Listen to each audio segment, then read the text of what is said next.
A paz do Senhor, aqui é o pastor J.C. Silva, mais uma vez contigo, trazendo a palavra bíblica da quinta profética na intercessão pela família.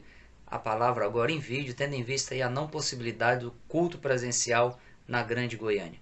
Vou tomar por base o livro de Josué, capítulo 24, versículo 15, para esta reflexão de hoje. Porém, se vos parece mal aos vossos olhos servir ao Senhor, escolhei hoje a quem servais. Se os deuses a quem serviram vossos pais, que estavam da além do Jordão, ou os deuses dos amorreus, em cuja terra habitais.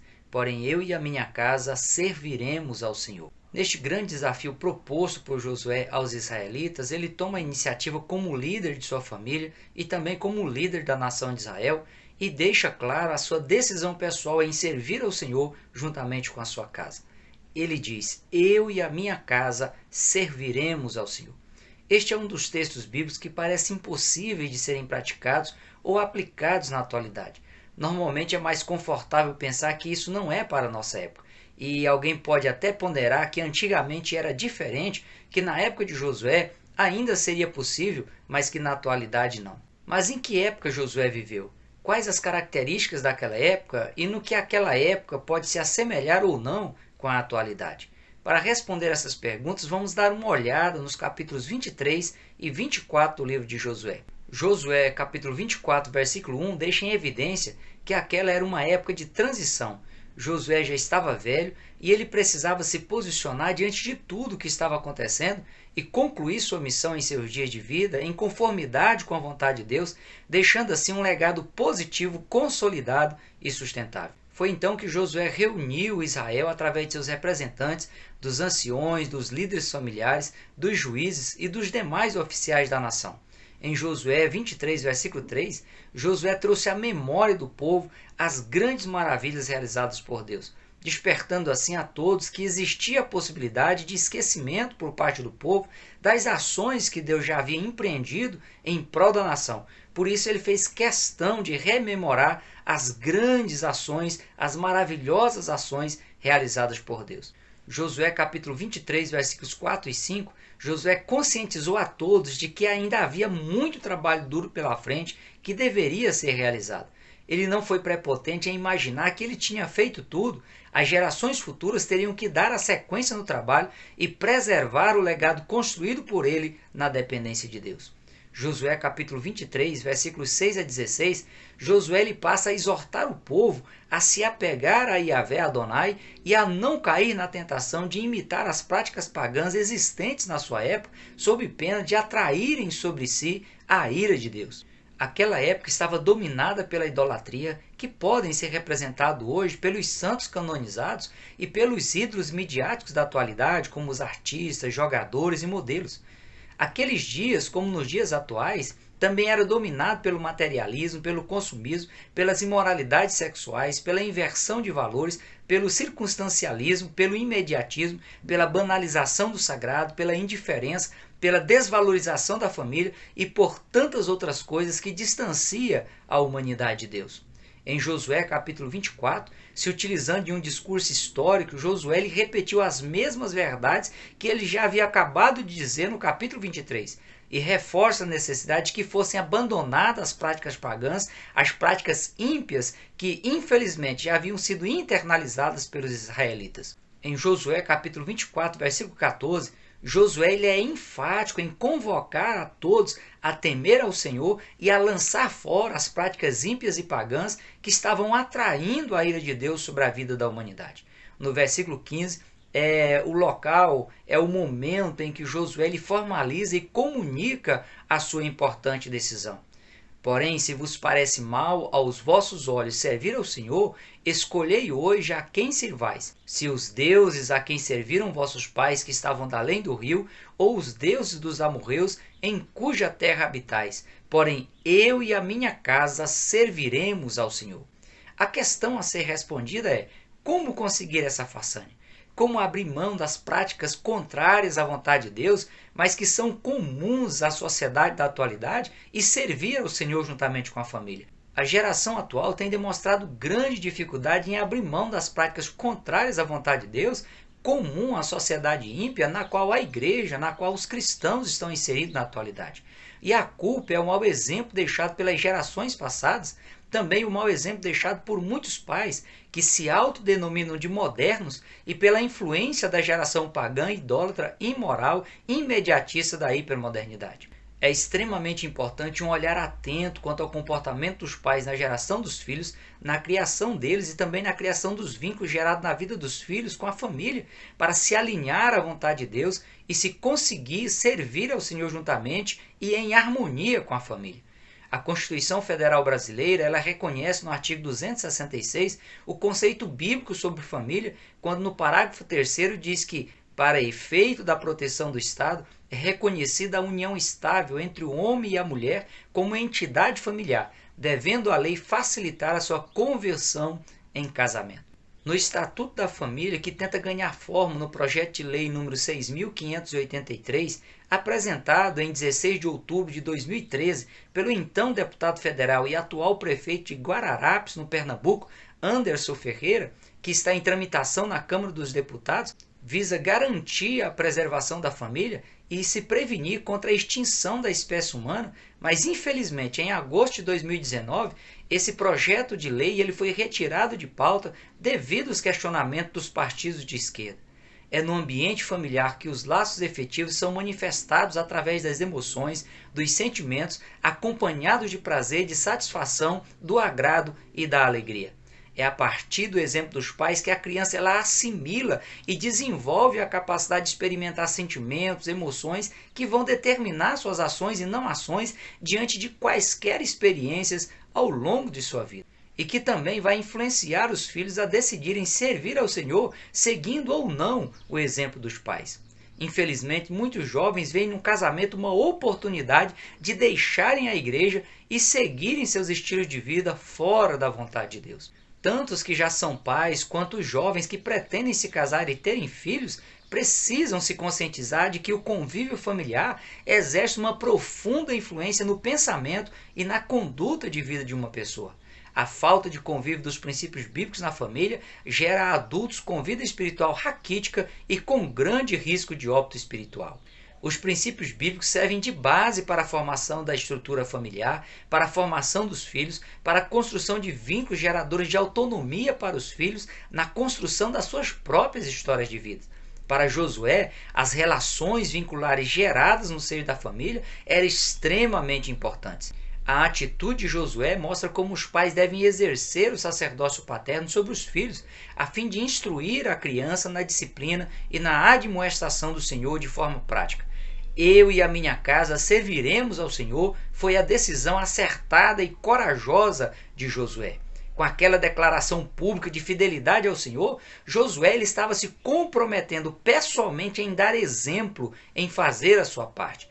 Josué estava convicto de que a sua casa ia reproduzir o que ele fizesse. Observe os filhos e você vai perceber que, na maioria dos casos, o que os filhos fazem é apenas repetir o que os seus pais fazem. Os filhos geralmente dão grande importância àquilo que os pais demonstram ser importantes.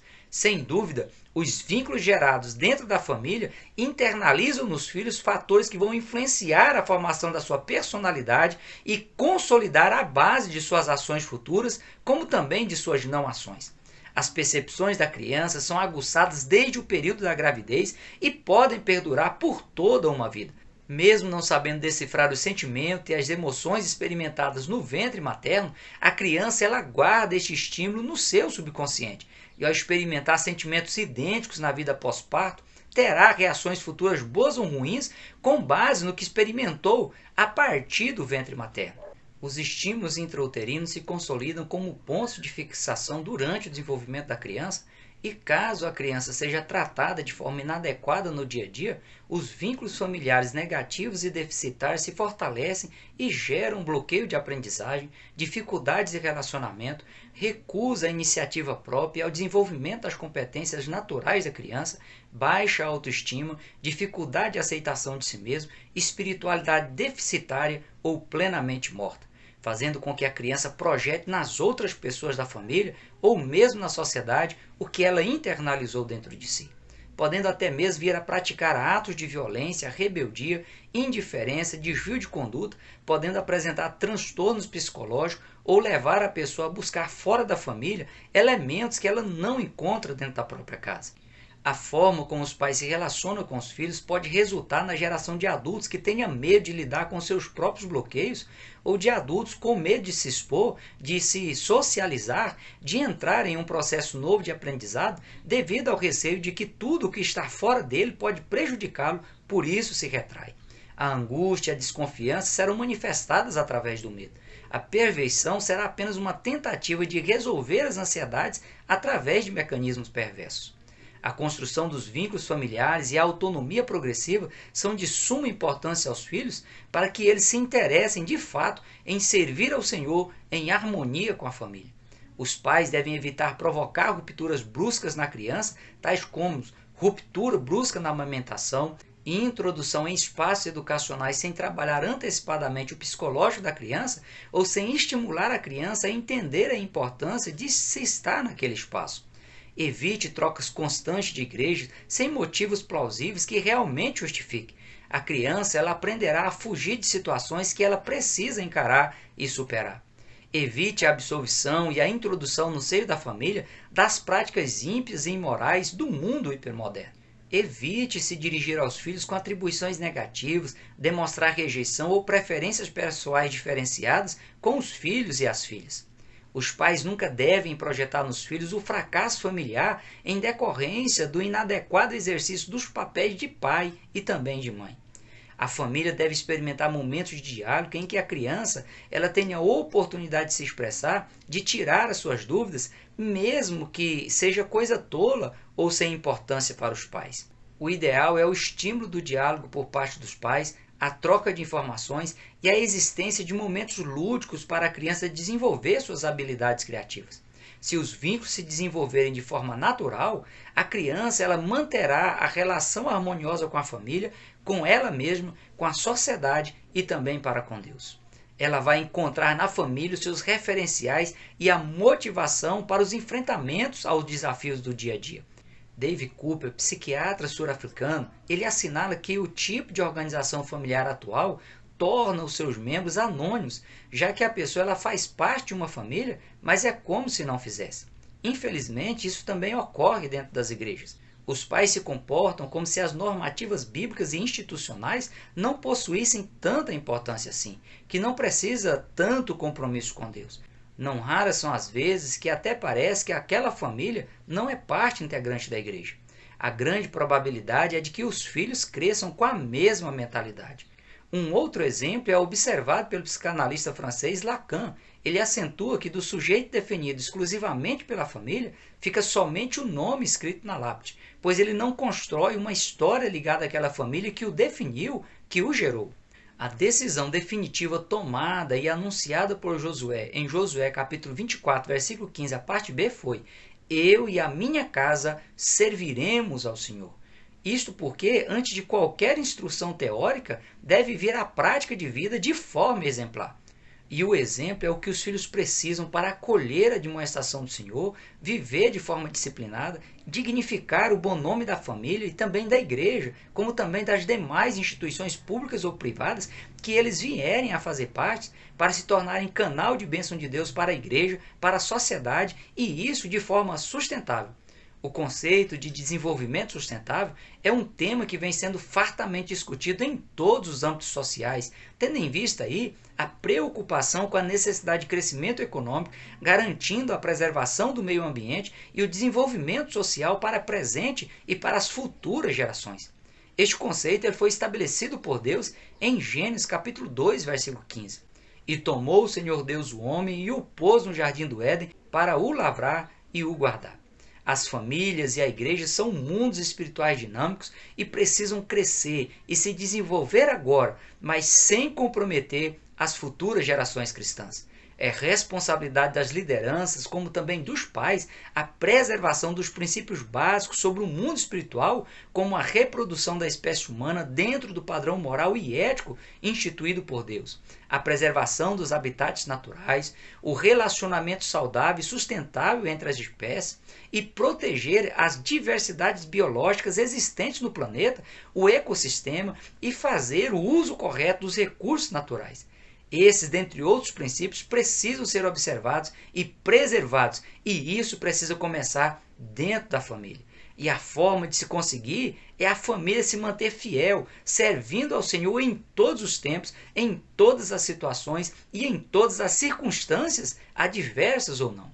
Se isso deixar de ser feito, não apenas a família, mas a espécie humana, a espécie cristã, será extinta da terra. E no caso de as famílias adotarem a mesma postura de Josué, em Josué capítulo 24, versículo 15, a parte B, e servirem fielmente ao Senhor de forma contínua, independente das circunstâncias, das situações momentâneas, caso seja impossível os servos e servas do Senhor permanecerem na terra, Deus mostrará a diferença entre o que serve a Deus e o que não serve. E os servos e servas do Senhor, eles serão guardados, serão protegidos como um pai poupa o filho que o serve. É a promessa de Deus para a família, é a promessa de Deus para os servos e servas do Senhor na terra. Que você possa se manter fiel, que você possa, juntamente com a sua família, em harmonia, servir ao Senhor. Senhor, meu Deus e meu Pai, abençoa essa família, cubra ela com o teu sangue, dê sabedoria a cada membro da família, fortaleça essa união, que haja harmonia, ó Pai, e que de maneira unida eles possam servir ao Senhor continuadamente. No nome de Jesus, eu abençoo essa família. No nome de Jesus, eu ministro a bênção do Senhor sobre ela.